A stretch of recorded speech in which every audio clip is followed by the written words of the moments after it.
ओम नमः पार्वती पतये।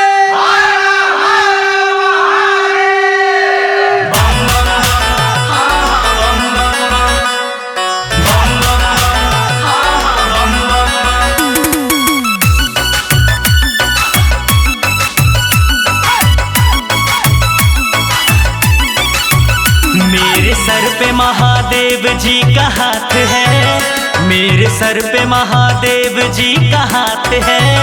कौन बोलेगा किसकी औकात है, कौन बोलेगा किसकी औकात है। मेरे साथ मेरा बाबा विश्वनाथ है, मेरे साथ मेरा बाबा विश्वनाथ है। कौन बोलेगा किसकी औकात है, कौन बोलेगा किसकी औकात है।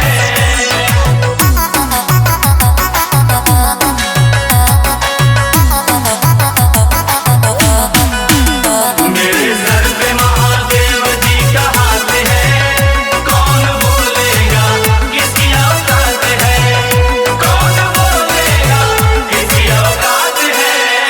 इनकी चौखट का ऐसा दीवाना हूँ मैं, इनके चरणों का शिक पुराना हूँ मैं। बम बम बम बम बम। इनकी चौखट का ऐसा दीवाना हूँ मैं, इनके चरणों का शिक पुराना हूँ मैं। क्या बताऊँ मैं इनमें जो बात है, क्या बताऊँ मैं इनमें जो बात है। कौन बोलेगा किसकी औकात है, कौन बोलेगा किसकी औकात है।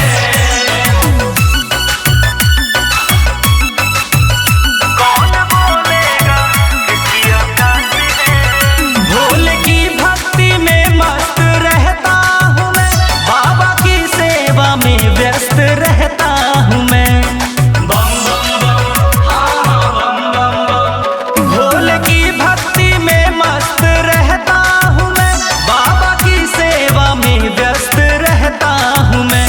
मैं हूँ जोगी मेरे जोगिया का साथ है, मैं हूँ जोगी मेरे जोगिया का साथ है। कौन बोले